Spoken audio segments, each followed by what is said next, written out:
por estar aquí. Vamos a dar comienzo a la presentación del libro Impacto del Seguro Popular en el Sistema de Salud Mexicano, de la doctora Asa Cristina Laurel, el cual ha sido publicado por el Consejo Latinoamericano de Ciencias Sociales.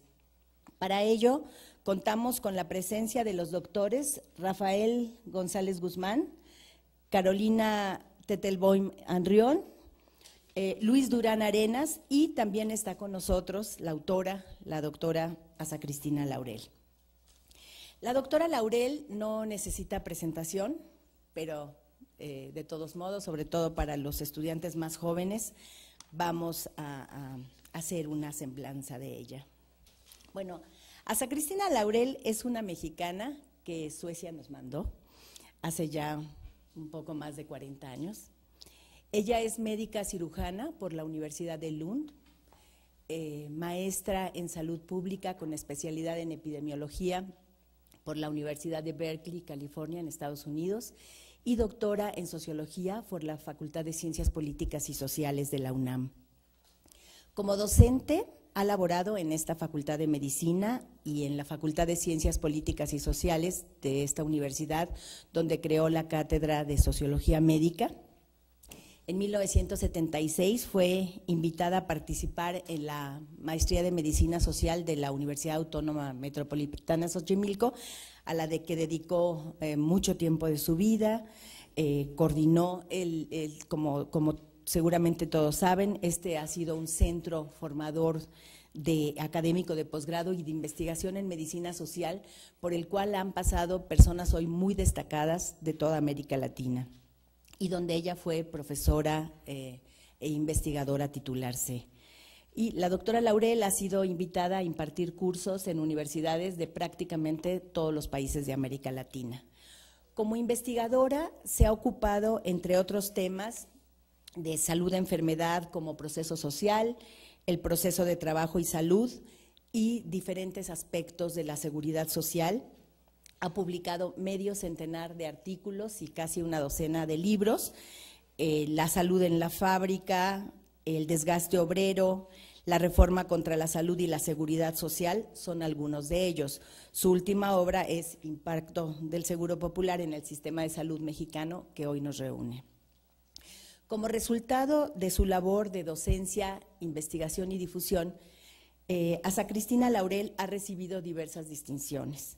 Ingresó al Sistema Nacional de Investigadores, ha sido miembro del Consejo Editorial de revistas tan importantes como International Journal of Health Services, Social Science and Medicine, International Journal of Social Welfare y Cadernos de Salud Pública. Como reconocimiento a su trayectoria, en 2009 la Universidad de Buenos Aires le otorgó el doctorado honoris causa.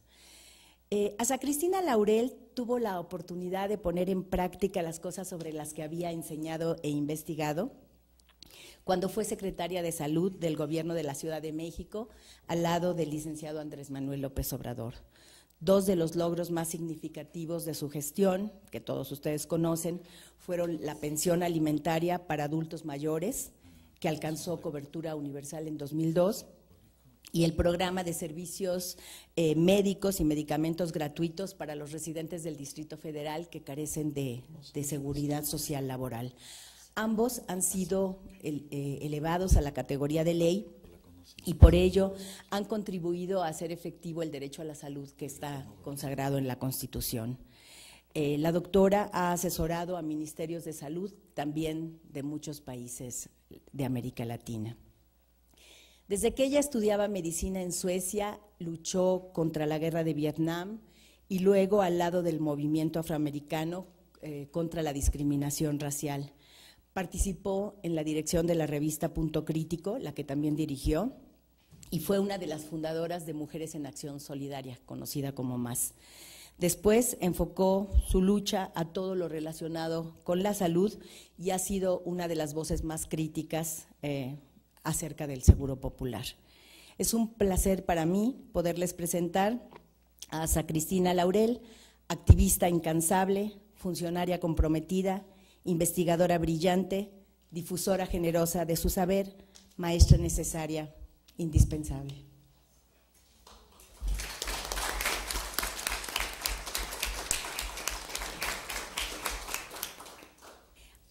Ahora, para que dé la bienvenida a la doctora Laurel, daré la palabra al doctor Luis Durán Arenas, quien es jefe del Departamento de Salud Pública de la Facultad de Medicina de la UNAM. Bueno, es un placer tenerte con nosotros. Platicaba hace ratito que yo te conocí en 1982 en el auditorio de lo que era la Escuela de Salud Pública de México, donde tú precisamente presentabas una visión alternativa a lo que podría ser la salud pública en un momento de transición en el que el director de la Escuela de Salud Pública era el doctor José Rodríguez Domínguez. Luego yo me fui y cambiaron las cosas. Pero entonces desde siempre hemos tenido una admiración y un respeto muy importante por ti, por tu conocimiento y obviamente ahora por tu trayectoria. No voy a hacer mucho énfasis, simplemente quisiera reconocer dos cosas, ¿no? El Departamento de Salud Pública tiene la obligación de ser universal y eso lo da porque estamos dentro de la universidad. Y para mí es un placer que tú nos ayudes a cumplir con esa idea de ser universales. Muchas gracias. Muchas gracias, doctor. Ahora daré la palabra al doctor Rafael González Guzmán, quien es profesor del Departamento de Salud Pública y secretario ejecutivo de la Asociación Latinoamericana de Medicina Social, para que haga una sinopsis del libro que hoy presentamos. Bueno, buenos días a todos. Buenos días, Cristina, Luis, Caro, Ana. Quiero empezar diciendo que para mí es un honor presentar el más reciente libro de Sacristina, quien es una figura altamente reconocida en el campo de la salud de las colectividades y que es pionera de la medicina social y la salud colectiva latinoamericanas. Y quiero decir también que es un doble honor para mí porque Cristina es mi maestra, fue mi maestra hace mucho tiempo, sigue siendo mi maestra porque la sigo leyendo todo el tiempo, y entonces pues es un honor la posibilidad de poder presentar el trabajo de una maestra, aunque con unos ciertos nerviecillos de poder haber recogido adecuadamente las ideas centrales del libro de Cristina. Entonces, permítanme empezar con lo siguiente. Quiero iniciar la presentación de un apretado resumen del impacto del Seguro Popular en México, señalando que la obra de Sacristina reúne tres características presentes en sus libros anteriores. En primer lugar, la solidez conceptual. En segundo lugar, la aplicación de una metodología rigurosa y en tercero, un buen manejo de la información estadística.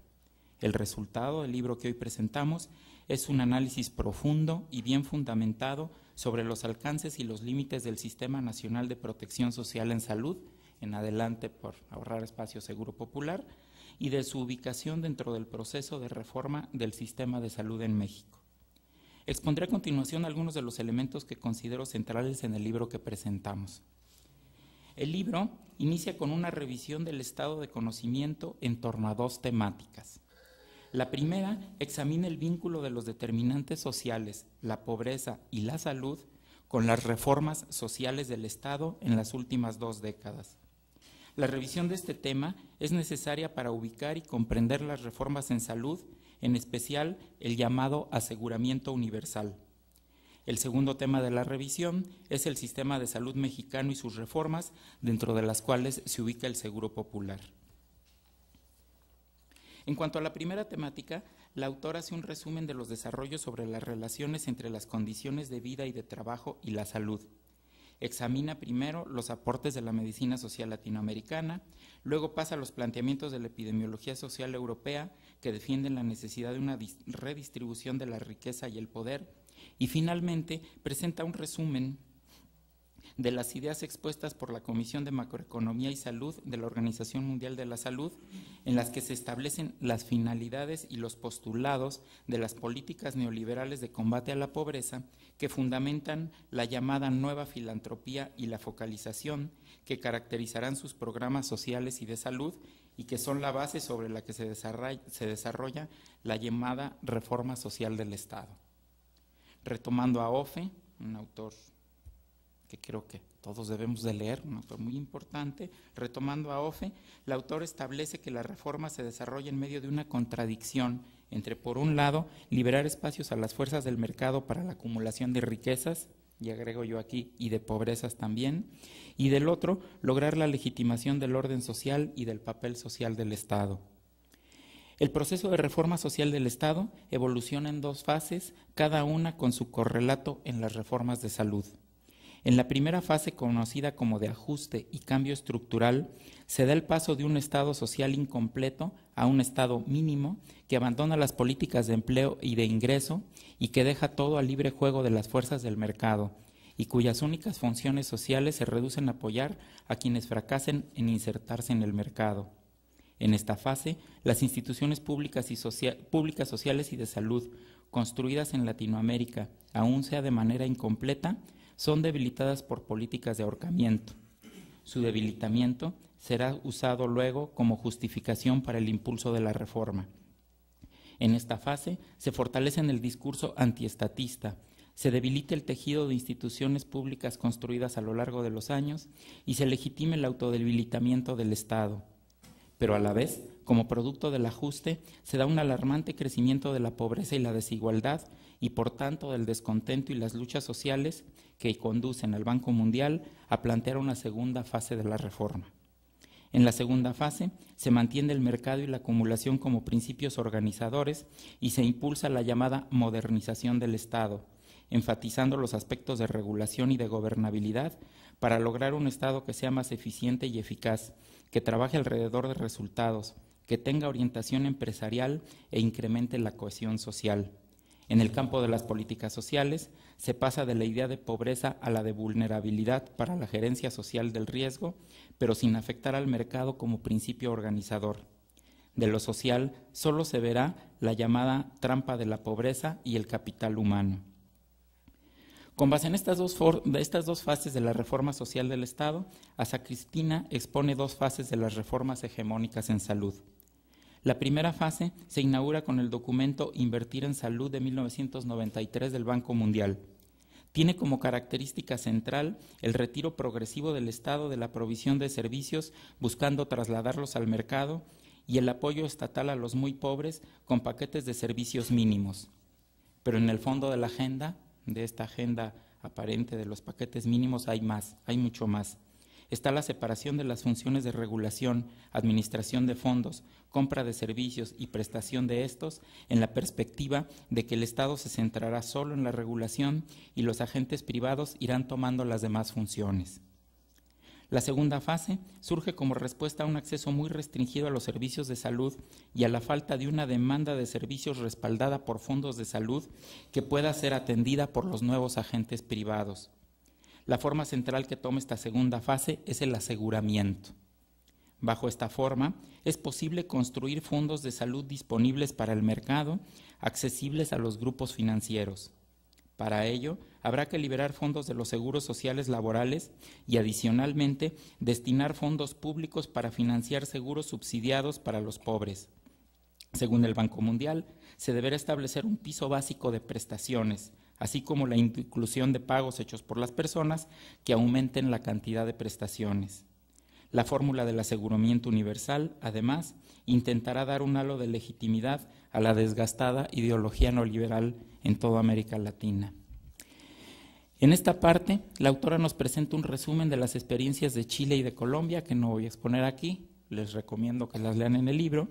Estas experiencias nos alertan sobre el serio debilitamiento del derecho a la salud correspondiente a estas formas de avance mercantilizador, que es en los países en donde la mercantilización ha tenido un avance más profundo. La parte del libro enfocada a la revisión del conocimiento termina con un panorama general del sistema de salud en México y lo que ha sido el proceso de reforma. Presentaré aquí solamente algunos datos más relevantes en el entendido que muchos de nosotros tenemos un cierto conocimiento de cómo es nuestro sistema de salud. Para el 2010, el 66% de la población contaba con algún seguro de salud. Los 2 principales son el IMSS, que cubre a 32% de la población, y el Seguro Popular, que cubre el 24%. Un 33% de la población no cuenta con ninguna forma de seguro. El IMSS tiene un financiamiento tripartita, su afiliación es obligatoria y no tiene un catálogo explícito de beneficios incluidos. Solo excluye algunos como la cirugía cosmética. El Seguro Popular, en cambio, es voluntario y es financiado con 2 aportaciones federales, una aportación de los estados y una cuota de los ingresos de aquellas familias que están entre los deciles de ingreso del 5 al 10. Los beneficios del Seguro Popular son limitados a un catálogo universal de servicios, en adelante le vamos a llamar CAUSES, que establece intervenciones que se realizan dejando fuera muchas enfermedades y algunos tramos de enfermedades que no se atienden íntegramente. Dentro del sistema hay grandes carencias y desigualdades sociales y geográficas. La autora en el libro presenta una buena cantidad de datos que muestran cómo nuestro sistema todavía tiene problemas muy, muy serios en la equidad y en la cantidad de servicios que se ofrecen. En cuanto al proceso de reforma en México, la autora señala que se han dado un conjunto de modificaciones para transformar el sistema conforme a las líneas descritas arriba, estos 4 puntos de la separación de funciones y la entrada de los prestadores y financiadores privados. Destacan las reformas legales al IMSS de 1997, que pasaron del sistema de pensiones a manos privadas y que debilitaron la operación del seguro de enfermedades y maternidad, sobrecargándolo de trabajo y alimentando una imagen de descrédito de la institución favorable a las propuestas de derivar fondos a proveedores privados, que se presentaba que serían siempre mejores que los públicos. Con la llegada al PAN al gobierno, se impulsa el Seguro Popular, anunciando que en 2010 toda la población contaría con alguna forma de aseguramiento en salud. Dicho sistema articula un seguro pagado por una cuota social federal y una aportación solidaria federal. Los estados aportan una cuota por cada familia afiliada y las familias de los deciles 5 al 10 también pagan una cuota, que sin embargo es insignificante en relación al presupuesto global del Seguro Popular, menos de 1%. El conocimiento sobre su desarrollo del Seguro Popular es limitado. Hay estudios basados en datos de la propia Comisión de Protección Social en Salud, según los cuales todo va bien. Sin embargo, la evaluación externa ha mostrado cosas bien distintas. Se han publicado varios estudios que muestran un uso bajo de los servicios, poca confiabilidad en los datos de afiliación y en el monto de los recursos financieros, así como tendencias a la privatización. Entonces, con base en esta revisión hecha por Cristina, que ha apretado en este pequeño resumen, la autora plantea en el libro 6 preguntas que intentará responder la investigación. Las preguntas son las siguientes. 1. ¿Es posible lograr la afiliación universal de la población sin seguro social al Seguro Popular, dado su carácter voluntario? 2. ¿Cuáles son las características socioeconómicas de las familias afiliadas? 3. ¿Garantiza la afiliación al Seguro Popular el acceso a los servicios de salud requeridos en vista de las restricciones de la cobertura médica de esta por el paquete CAUSES? 4. ¿Reduce la afiliación al Seguro Popular el gasto de bolsillo, que es planteado en los programas como uno de sus objetivos principales, e impide el empobrecimiento de las familias por el gasto catastrófico en salud, otro de sus objetivos principales? 5. ¿Es el monto per cápita del Seguro Popular suficiente para costear los servicios del CAUSES? 6. ¿Cuál ha sido el incremento real del presupuesto público total en salud desde la instrumentación del Seguro Popular y cómo se distribuye entre las instituciones públicas de salud? Para responder estas preguntas, Asa Cristina nos señala que hay que partir de un conjunto de conceptos que deben definirse claramente, cosa que es muy importante en la circunstancia actual, porque muchos conceptos se manejan a veces en un sentido, a veces incluso opuesto al que la gente entiende por ellos, como el de universalidad o cobertura universal, y bueno, ella nos plantea que debemos definir claramente esos conceptos, y así la autora opta por entender el derecho a la salud como un derecho amplio que iguala a todos, en contraparte a la reforma, que tiende a verlo como algo condicionado a otros elementos como podrían ser pagos, copagos o coaseguros. A su vez, define el concepto de universalidad como la atención igual para todos, en contraste al punto de partida de la reforma, en la que ésta puede reducirse a la prestación universal de algunos paquetes limitados. Y finalmente señala que la cobertura poblacional no es igual a acceso real, pues las personas pueden estar cubiertas por un seguro, pero sin tener un acceso real a la atención. Sobre la base de una definición clara de estos conceptos, la autora dirige su investigación obteniendo y analizando información de varias fuentes, hay que resaltarlo, todas de ellas oficiales, no es información, obtenida por otras vías, pues, ¿no? Sino es lo que los mismos promotores de las reformas están de alguna forma informando.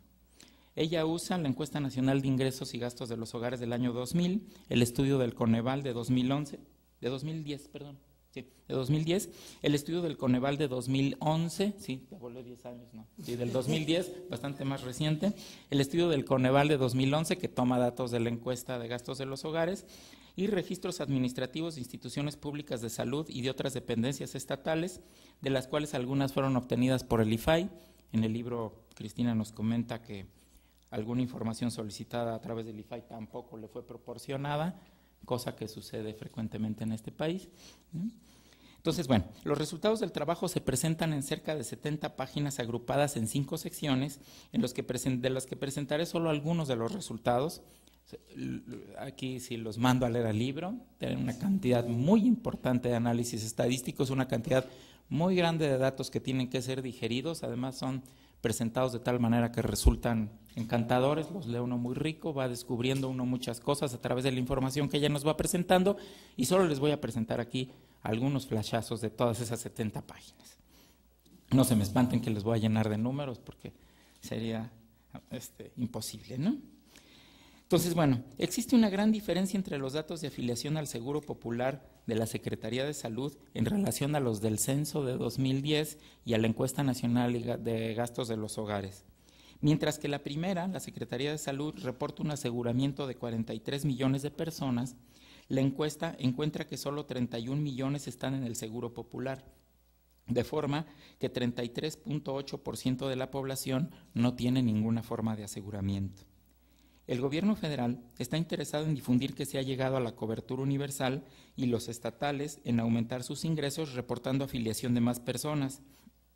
Pero al preguntarse a las personas en el censo y en la encuesta nacional, resulta que esto no es así. Es importante resaltar que según datos de la encuesta nacional de gastos de los hogares, el Seguro Popular no cubre al 36.7% de la población más pobre del país. El Seguro Popular reporta que más del 90% de sus afiliados están en los 2 deciles de ingreso 1 y 2, los más bajos, los sectores más pobres del país. Sin embargo, esto sobreestima el peso del Seguro Popular entre los más pobres, toda vez que la Encuesta Nacional de Ingresos y Gastos de los Hogares, que a diferencia del Seguro Popular sí investiga los ingresos, los datos del Seguro Popular no contienen el dato de ingresos, sino que es una evaluación indirecta, encuentra una menor proporción en los deciles bajos. En cuanto al acceso y atención a los problemas de salud, la autora encuentra que cuando se tienen problemas de salud, la proporción de personas que no tiene acceso a la atención es más alta en las personas con seguro popular, 15%, y sin ninguna forma de seguro, 18%, que entre quienes tienen seguro social laboral, que es solo de 7%.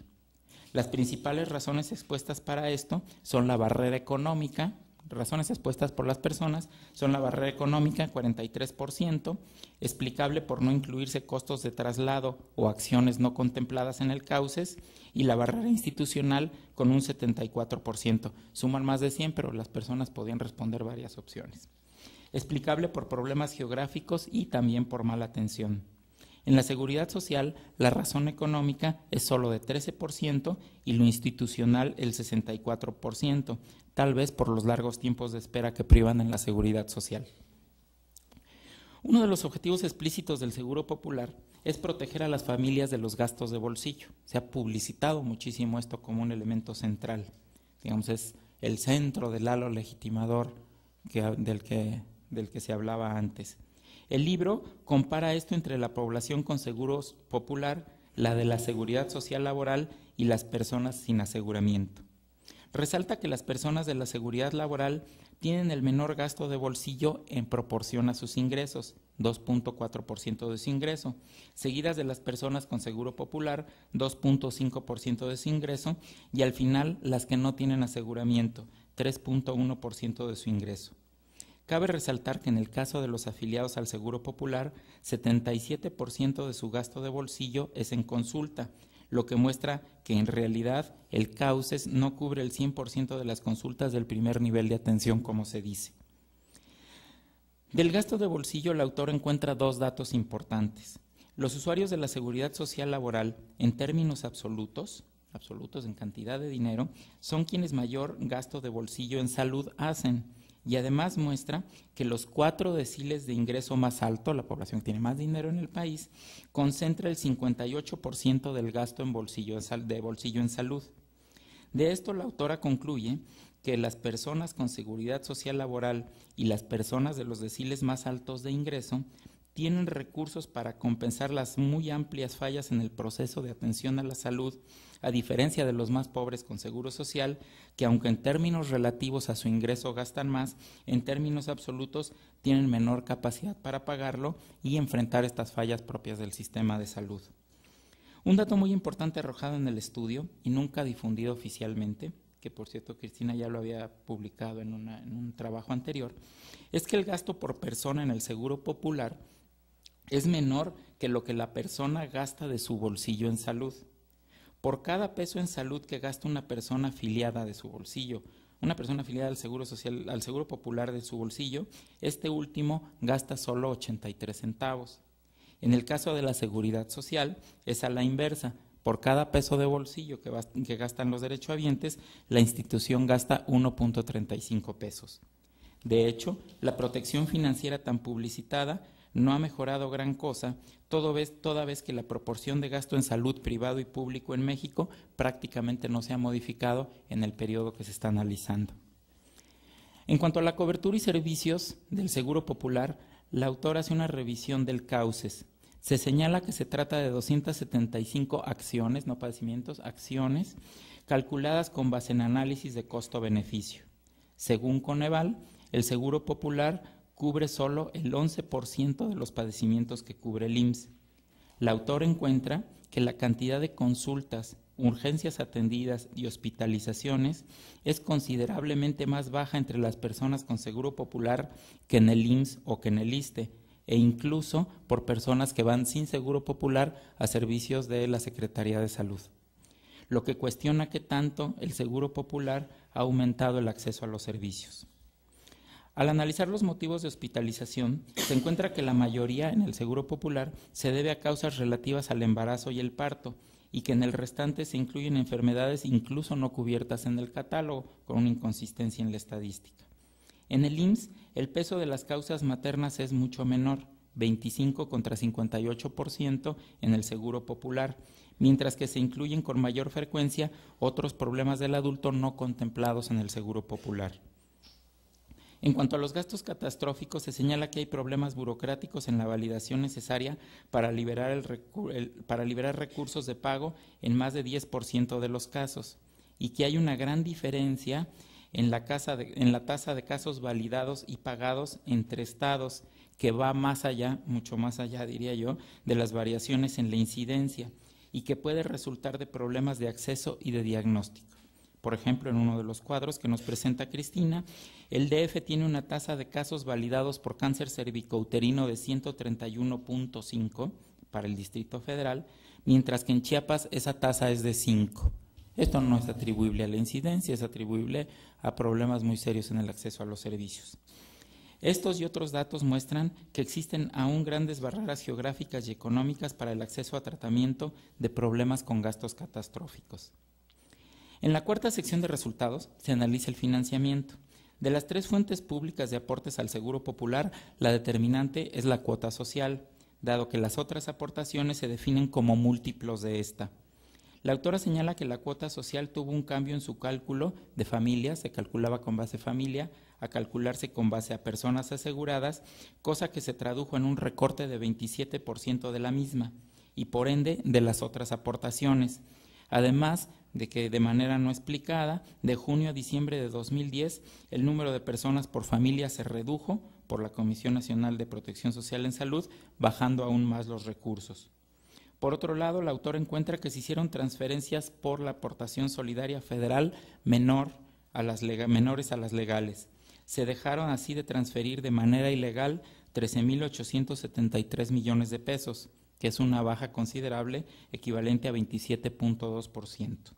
En cuanto a la aportación estatal, la autora señala que no hay transparencias en su uso, dificultándose, por tanto, el análisis. En cuanto al ejercicio del presupuesto, la autora encuentra también que hay problemas importantes.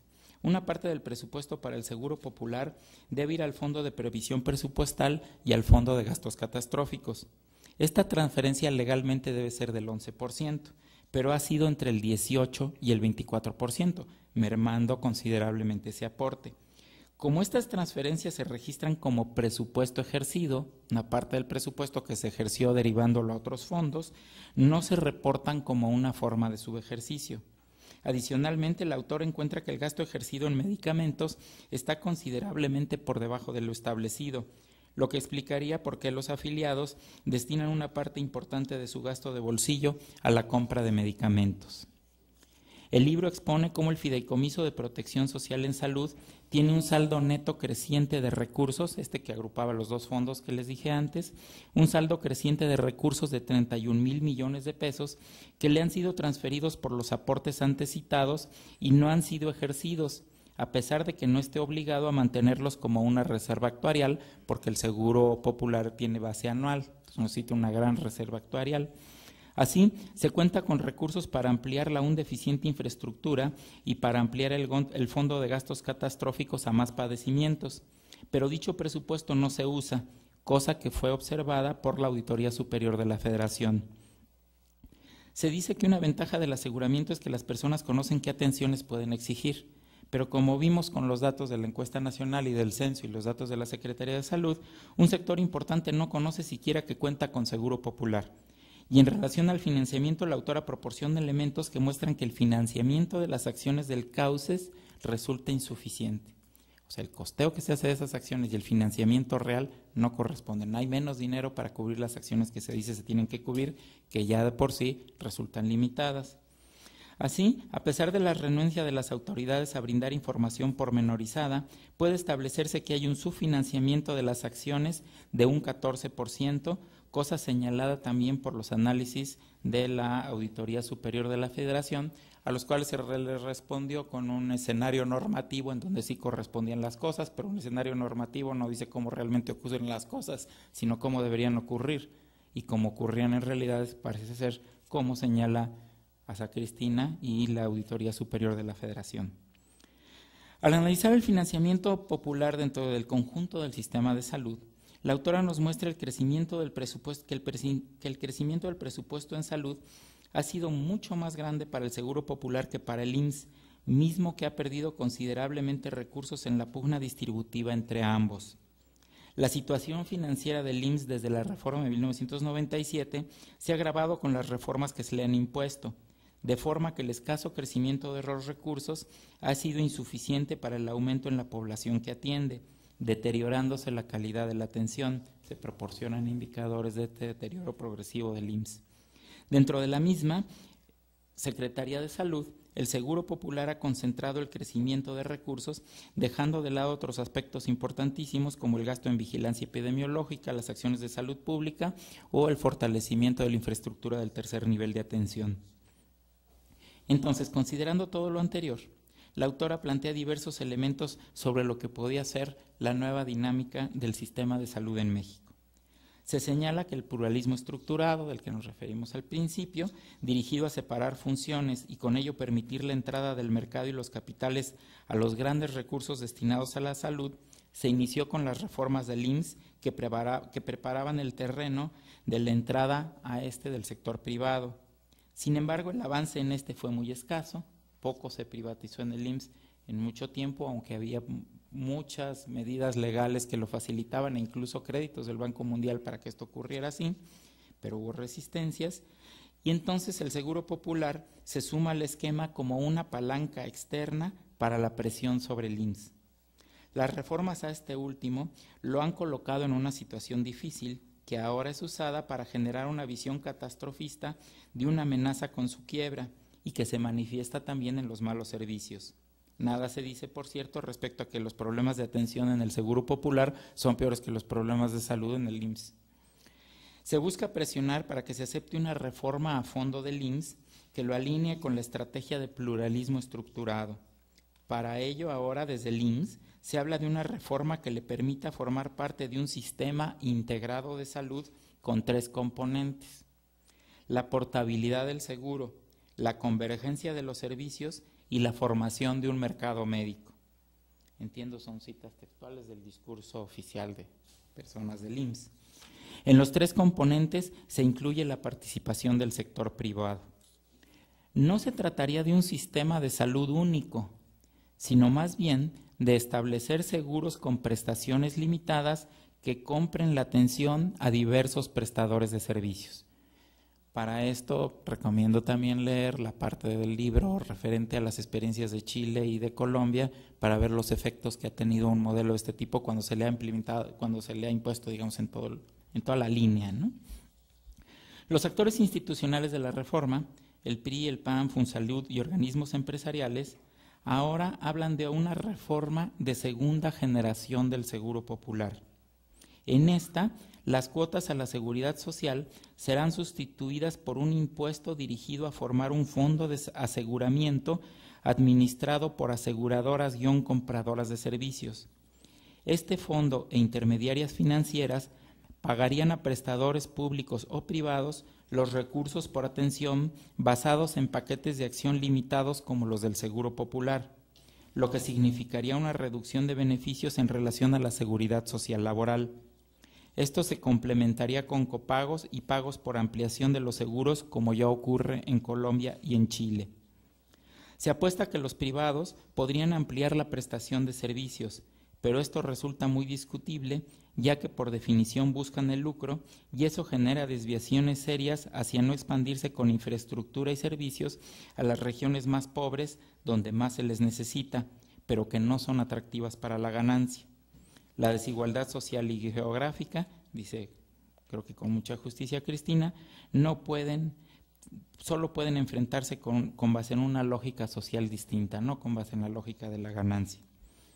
Así, con base en la idea de Klaus Hofe de la contradicción del Estado, la reforma de segunda generación parece inclinarse al lado de la acumulación, tanto del complejo médico industrial farmacéutico como del capital financiero orientado al aseguramiento en salud.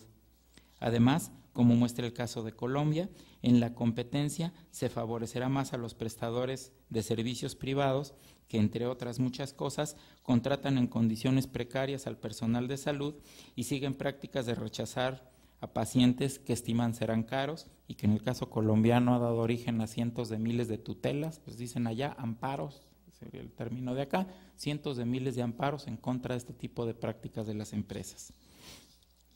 Los promotores de la reforma difunden la idea de universalidad, pero no dicen que se trata de una universalidad modificada, la de los paquetes reducidos, y cuando pase el tiempo, la función de legitimador del Estado se verá reducida al constatarse que frente a los paquetes básicos hay que hacer pagos adicionales o contratar ampliaciones de los seguros para obtener beneficios que ya se tenían antes en el IMSS o en el ISSSTE. Se desarrollarán también las deformaciones propias de la atención médica como negocio, que no se controlarán fácilmente con regulación, pues ni en Estados Unidos, que llevan años intentándolo, lo han logrado. Entonces, se descubrirá que esta segunda reforma del Seguro Popular no garantiza el acceso a los servicios y menos el derecho a la salud. La autora concluye que, frente al discurso oficial, un estudio científico y crítico y minucioso muestra que el Seguro Popular ha fracasado en lograr todos sus objetivos explícitos y que por lo tanto es erróneo ponerlo como modelo a seguir, a no ser que se persiga favorecer el paso del campo de la salud a la acumulación en manos privadas. La investigación, orientada desde otra perspectiva, muestra que para avanzar hacia el derecho a la salud y la universalidad, entendidos en el sentido amplio que dijimos antes, en contraparte a la muy cuestionable experiencia del Seguro Popular, resulta mucho mejor el modelo del Seguro Social Público con sus principios de universalidad, igualdad y solidaridad, en contraposición a las formas de aseguramiento con paquetes limitados y prestadores privados. El libro termina con la siguiente idea. Muchos países de América Latina no son pobres, pero sufren una enorme desigualdad en la distribución de la riqueza nacional que se podría corregir con una decisión política firme. Si esto se hiciera, existiría la posibilidad de financiar un sistema público de acceso igualitario y desmercantilizado, en el cual ni la inserción productiva ni la capacidad económica significarían la exclusión de nadie del derecho de acceder a la atención necesaria para el florecimiento humano de todos. Bueno, espero que este apretado resumen haya sido motivante para que todos lean el libro. Creo que del libro he presentado solo una muy pequeña parte y estoy seguro que cuando lo empiecen a leer los va a capturar igual que a mí.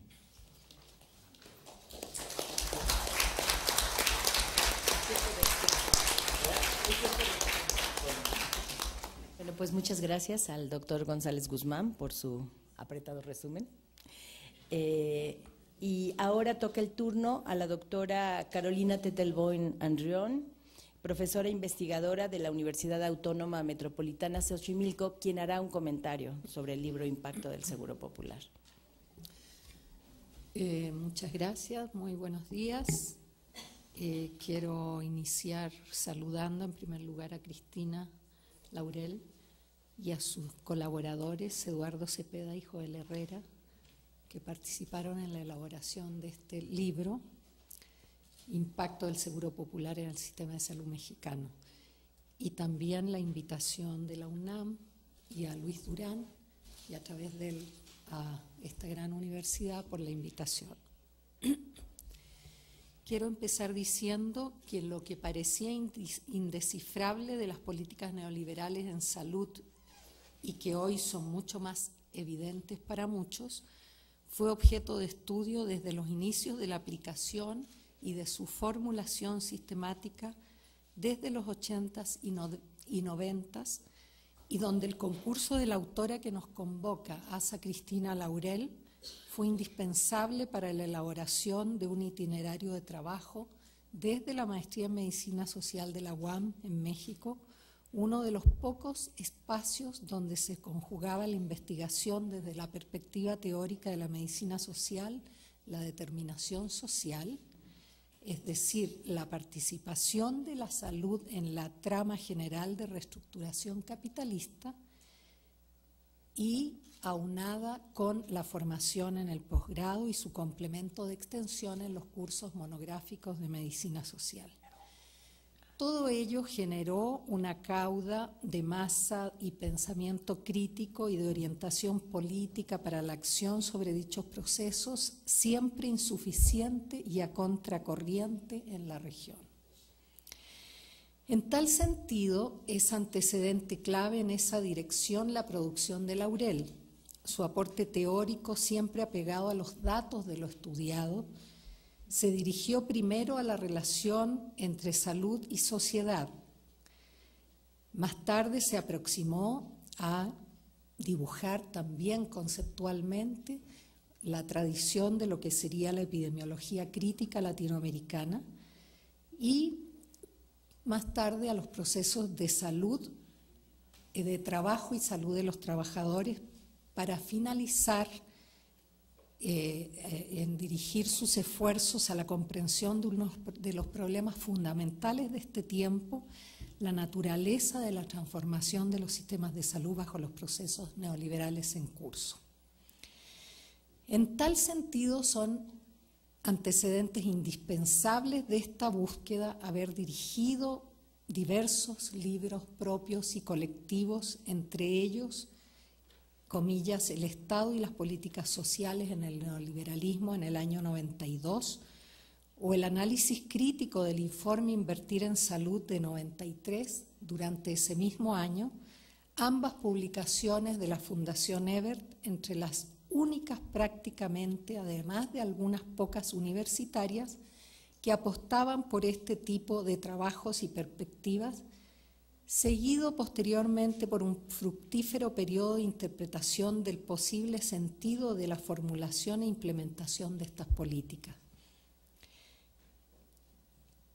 que representaba la imposición del gran capital a través del proceso de globalización y el libre mercado sobre gobiernos de escasa o nula representatividad, cuyos efectos, se ha demostrado, han tenido alto costo para la región. Muchos de esos pronósticos se encuentran confirmados en la riqueza de los hallazgos de este libro que hoy nos presenta Cristina, aunque desde luego la realidad siempre es mucho más rica que la prospectiva.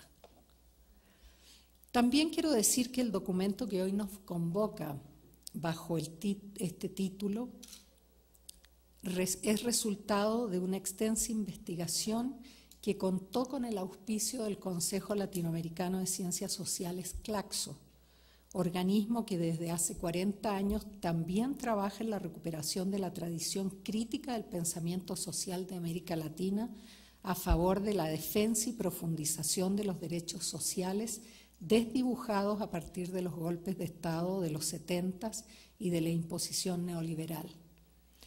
La contribución de Laurel, además de la calidad del trabajo, sella una convergencia de pertenencia de la salud a las ciencias sociales críticas latinoamericanas, al integrarse el tema en Claxo a través de esta obra y seguramente a partir de ella también por la formación de un nuevo grupo de trabajo sobre salud en este organismo Claxo.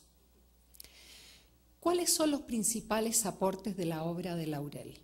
Aunque el contenido de la obra rebasa con creces el título con el que se presenta, empezaremos por lo concerniente a su contenido fundamental, el seguro popular, en el marco de un análisis sobre el sistema de salud mexicano y de sus 3 subsistemas a población abierta: seguro social, laboral, público y privado. Cristina Laurel entrega una visión de las etapas de la reforma mexicana a la salud iniciadas con el ajuste estructural de 1983 y el cambio estructural que le sigue. Estas etapas son la descentralización de los servicios de salud de primero y segundo nivel a las 32 entidades federativas concluida en 97, un largo proceso, la reforma del IMSS de 95 y la entrada en vigor de su ley en julio del 97, la reforma del ISSSTE en 2007 y la introducción del seguro popular, un seguro médico voluntario a partir del 2004 para la población sin seguridad social, y yo diría que es una población que era atendida tradicionalmente por la Secretaría de Salud, aunque no tuviera una adscripción de seguro de salud. Y ese hecho me parece remarcable en el caso de México, porque últimamente en las descripciones parece reducido el papel de esta Secretaría.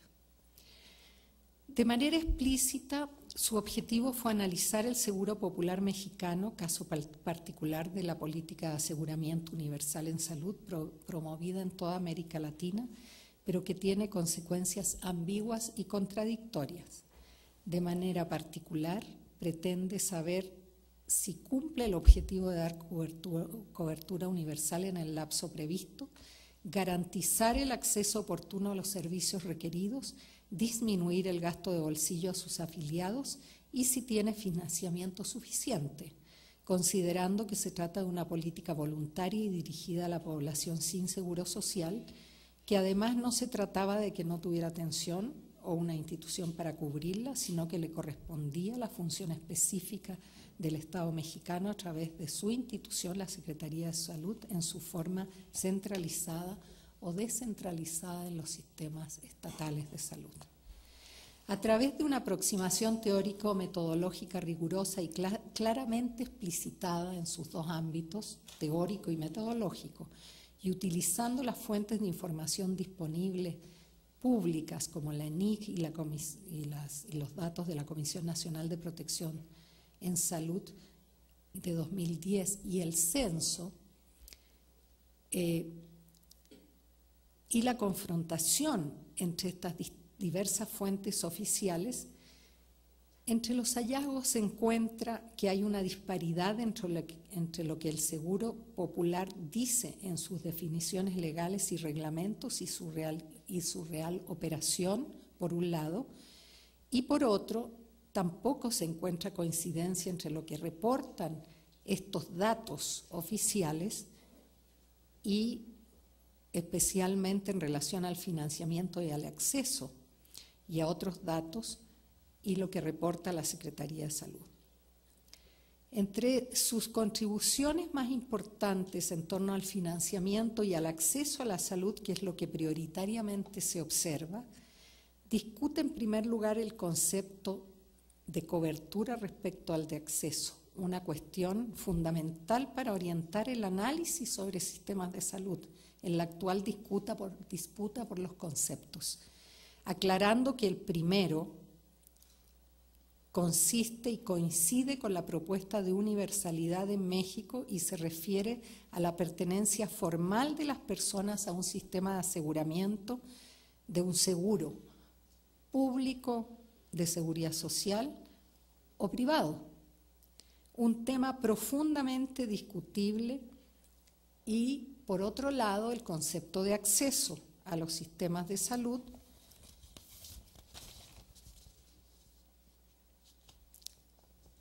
que se apega a la idea de acceso real y derecho a la atención a los servicios de salud.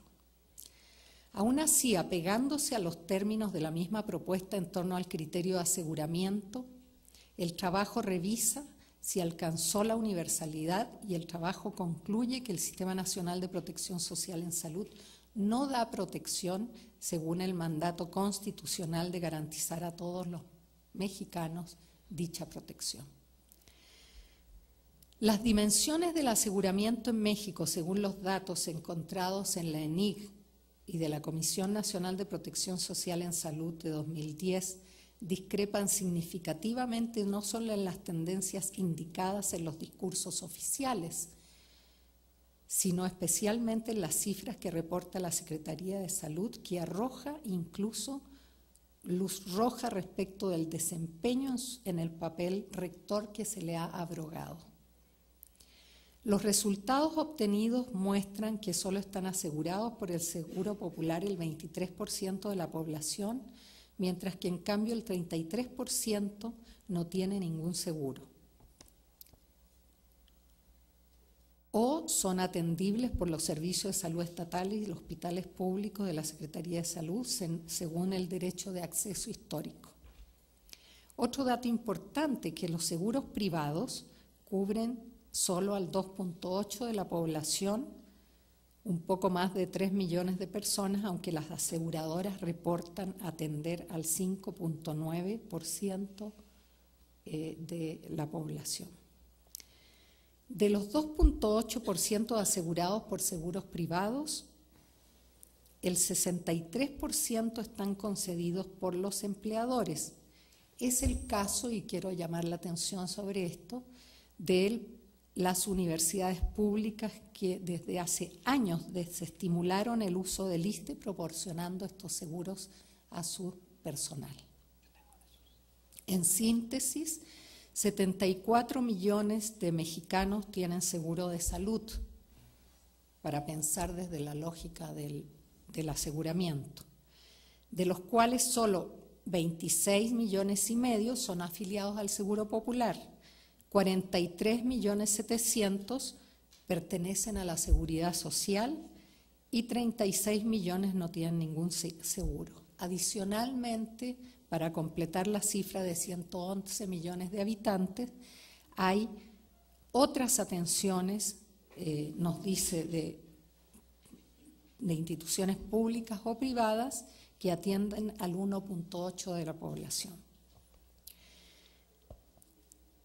Adicionalmente, tampoco se cumple comparativamente, en una comparación que hace entre los distintos sistemas de salud y según las mismas fuentes, el acceso a la atención de los afiliados al Seguro Popular respecto de otras derechohabiencias, ya que el 12% de los afiliados al Seguro Popular reportó no haber recibido atención, cifra levemente más baja que la población no asegurada, que reportó lo mismo en un 15%, casi 16%. Mientras que los asegurados por instituciones de seguridad social tradicionales dicen no haber tenido acceso solo en un 6.4%, lo cual refrenda la importancia de estas instituciones. Al parecer, las barreras económicas fueron menores para la oportunidad de acceso de los asegurados por el Seguro Popular, ya que un 45% respecto de otros no asegurados, que en un 62% dicen no haber tenido oportunidad de acceso por barreras económicas. Ambas lejanas a la de los afiliados a las instituciones de seguridad social, donde esta barrera solo representó el 13% de los entrevistados. Respecto del análisis del CAUCES, el Catálogo Universal de Servicios de Salud, que es, digamos, el listado de atenciones que incluye el Seguro Popular, lo describe como un paquete de servicios limitado y excluyente de los padecimientos comunes de alto costo, excepto para mujeres y niños, y el acceso al mismo en los componentes principales de consulta, urgencia y hospitalización, que mantiene una tendencia inferior a los prestados por la Seguridad Social, incluso por la Secretaría de Salud. Desde 2010 incluye 4 padecimientos de gastos catastróficos que aumentan a 7 en 2012. Todo lo demás que no está incluido en este paquete debe ser pagado por las personas directamente. También dice haber problemas muy significativos de infraestructura. En relación al gasto de bolsillo, que es, como se ha dicho desde hace mucho, una consecuencia de la política neoliberal y no una constatación que hace que los sistemas deban ser reformados, como lo plantea Julio Frenk u otros teóricos del pluralismo estructurado, ¿sí? No es una constatación en abstracto, vacía y sin causa. Se debe a la falta de atención, ya que las personas deben pagar lo que no está incluido, y es producto del deterioro de los sistemas de salud. O sea, el gasto de bolsillo es un fenómeno reciente en esa medida, digamos, en la medida en que el sistema de salud ha visto deterioradas sus condiciones de atención. Según la ENIC, el gasto directo en salud de los afiliados al Seguro Popular es de 51.000 millones y el de los no asegurados 93.000 millones. Es decir, hablamos de unos aportes considerables que hace que, como en el resto de América Latina o especialmente de los casos de Chile y México, el gasto de bolsillo pase a ser uno de los ingredientes fundamentales del gasto en salud.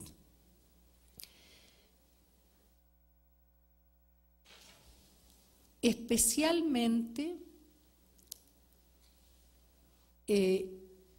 lo cual debe leerse en el marco de las características de ingreso y capacidad de pago de estos últimos y cómo afecta diferencialmente la falta de acceso, especialmente en los deciles altos, mientras del 1 al cuarto decil solo se gastan en salud alrededor de 1.4% del gasto total, siendo los más desprotegidos por el Seguro Popular los del decil 1, que gastan 1% menos de su gasto total que los no asegurados, es decir, están poco protegidos pero gastan lo mismo que los demás deciles del Seguro Popular y los no asegurados. Según el SNPSS, por cada peso de gasto de bolsillo por los asegurados del Seguro Popular, este gasta 0.93 pesos y lo hacen los deciles del 1 al cuarto decil de los más pobres. En los seguros sociales, en cambio, por cada peso que gastan las personas, las instituciones gastan 1.35 pesos en general, y en los deciles del 1 al cuarto, los más pobres, un 5.6% del total, es decir, se financia a los más pobres, pero aún así es 22 millones menor que el gasto del Seguro Popular, lo que indica algunas conclusiones respecto de este tipo de instituciones.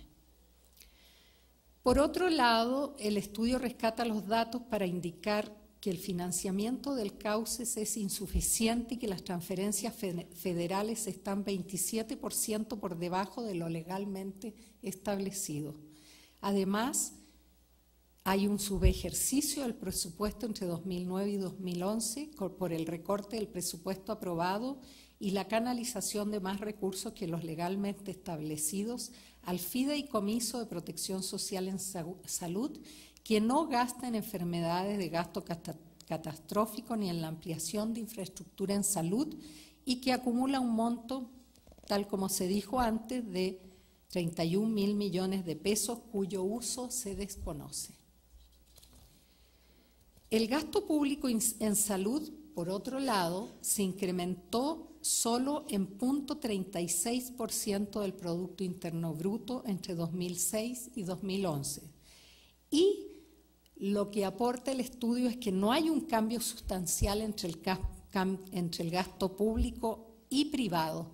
Sin embargo, sí lo existe al interior de la distribución del gasto público, donde el Seguro Popular ha aumentado en 245% sus ingresos en contra del 23% del IMSS en los mismos años. En conclusión, los datos indican que no se han alcanzado los objetivos propuestos. Por el contrario, pareciera que el objetivo, visto a través de estos mismos resultados, no es garantizar el derecho a la salud o impactar en el aumento de los gastos catastróficos, sino promover y fomentar el mercado y la competencia en salud. Respecto de los demás contenidos del libro, la construcción de la obra es compleja, no se limita a poner en juego los datos anteriormente explicitados, sino a fundamentar y explicitar los elementos para la comprensión no solo del sistema de salud de México y el estado del Seguro Popular, sino del conjunto de procesos que tienen relación con ello a nivel mundial y regional. En tal sentido, la obra es un compendio, por llamarlo de alguna manera, uno de los tratamientos actuales más completos sobre sistemas de salud, en la medida que integra el conjunto de determinaciones sobre esto, desde lo teórico metodológico hasta su demostración empírica, fundamentalmente para el caso de México. En tal sentido, es una revisión del estado del conocimiento sobre el tema, donde, fiel a su perspectiva teórica y enriquecida por la experiencia de gobierno, su participación política y diversa a nivel internacional, vuelve en este trabajo a plantear las premisas de la discusión desde la crisis actual de la economía capitalista y la innegable relación entre condiciones de vida y trabajo y la enfermedad y la salud y atención de la tradición del pensamiento médico-social del siglo XIX, reconceptualizada a través de la medicina social y la epidemiología crítica latinoamericana de los 70, con el concepto de determinación social del proceso de salud-enfermedad-atención. También recupera la producción en torno a los efectos de la crisis actual del capitalismo central y la instalación por actores más diversos que los habituales de ideas como que la justicia social es cuestión de vida y muerte, como que las desigualdades surgen a causa de las circunstancias en las cuales la gente crece, vive, trabaja, envejece, y del sistema construido para enfrentar la enfermedad, según pudo plantearse también el informe de la Comisión de Determinantes Sociales del 2008 de la OMS. También discute los puntos de partida para los análisis sobre los que se fundan proyectos como el Seguro Popular y la crítica a los mismos.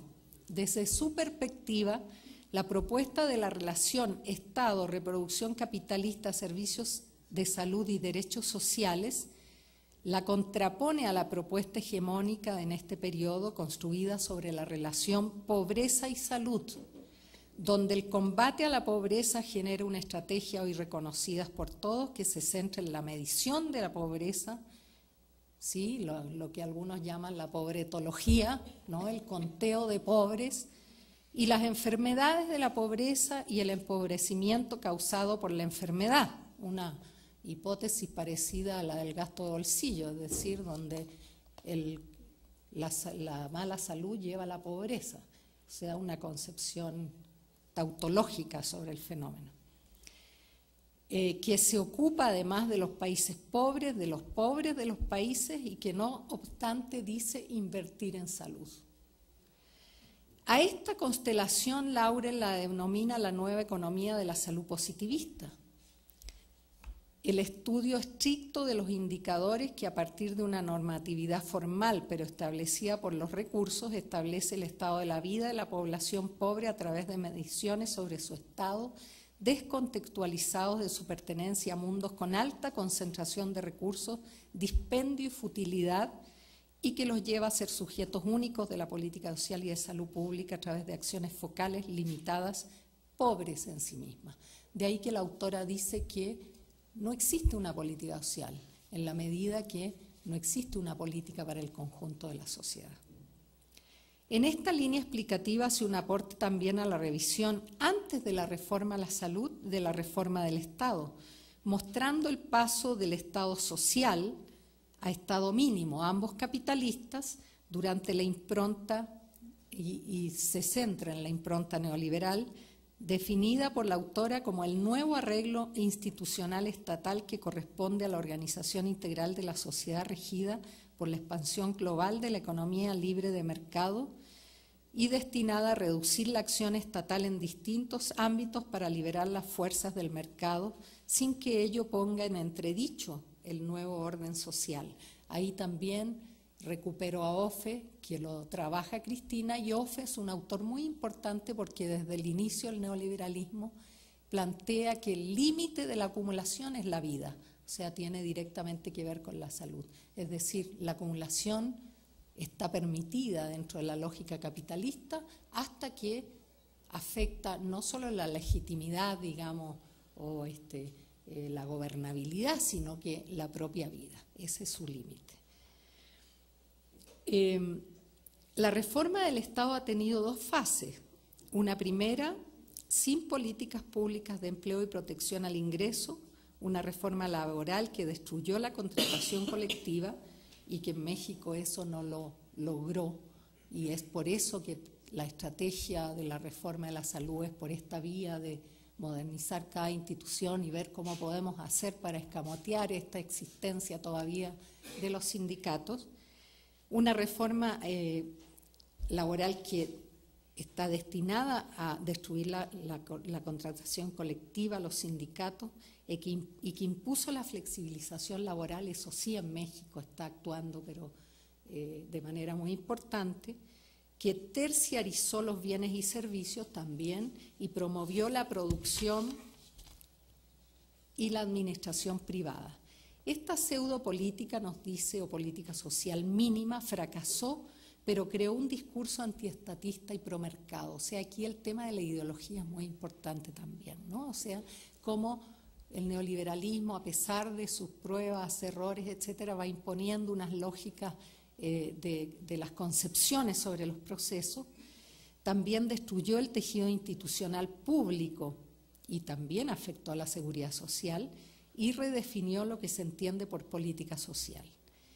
En la segunda etapa, el Estado reconoce su papel regulador y enfatiza los aspectos de gobernabilidad, transitando hacia una estrategia de protección social y gerencia del riesgo social, la nueva gerencia pública, y cambia el concepto de pobreza a vulnerabilidad, que es un tema supremamente importante, ¿no? Porque en la vulnerabilidad cabemos todos, digamos, y hay vulnerabilidades de distintas dimensiones.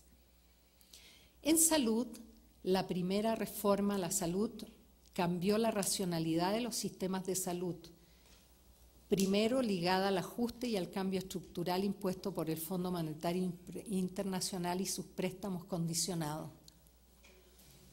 De ella sabemos por el documento del Banco Mundial del 93, Invertir en Salud, que nos ofrece la separación de funciones y la idea de lo público encargado de la producción de bienes públicos y externalidades de la regulación y de proporcionar información a los consumidores de los servicios para corregir las fallas del mercado. Servicios costo efectivos mínimos con paquetes esenciales disponibles por distintos proveedores, limitándose al estado de los pobres.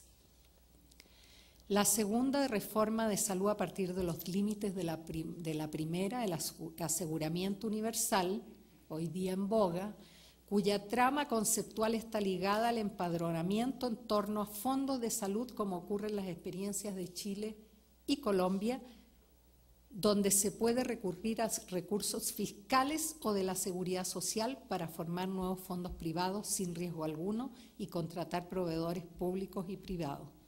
La disponibilidad de fondos es lo que está en cuestión actualmente y al respecto no está resuelta la vinculación de los seguros a las prestaciones y de quién paga la salud, para lo cual la autora hace una revisión muy importante que me voy a saltar por el tiempo, de lo que la discusión en los organismos internacionales de la salud y de la banca internacional, y que es muy importante y que yo creo que es recomendable su revisión. También el documento entrega una revisión general sobre las reformas de Chile y Colombia y también sobre las nuevas reformas o las reformas de otro tipo que son democratizadoras y desmercantilizadas, como la de Brasil y las de otros países como Bolivia y Venezuela. En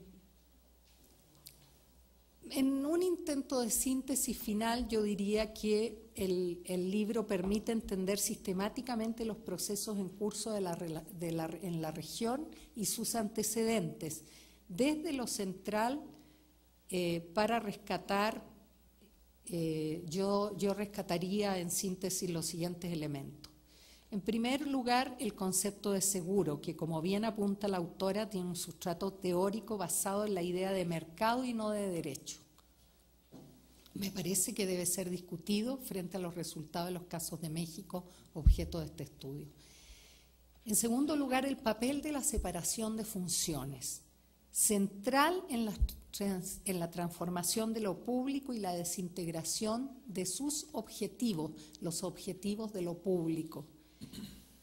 Me parece que estos criterios aplicados desde estados con pensamientos privatizadores debe ser transformado y debe volverse a la integración en el marco de las instituciones públicas y de seguridad social en una asociación entre ellas, pero debe volverse, digamos, a fondos entre estos dos tipos de sistemas públicos y de seguridad social. También la regulación hay que discutirla, hay que discutir los temas del financiamiento y de los prestadores múltiples. Me parece que ese ha sido el objetivo de estas reformas y creo que para reandar el camino o deshacer el camino de lo andado tenemos que volver a pensar en los temas de la universalidad vinculada al tema de los derechos y de sistemas de financiamiento fundamentalmente a través de la recuperación, digamos, de una reforma fiscal que redistribuya, que capte y redistribuya los recursos para tener servicios homogéneos para el conjunto de la población según sus necesidades. Muchas gracias.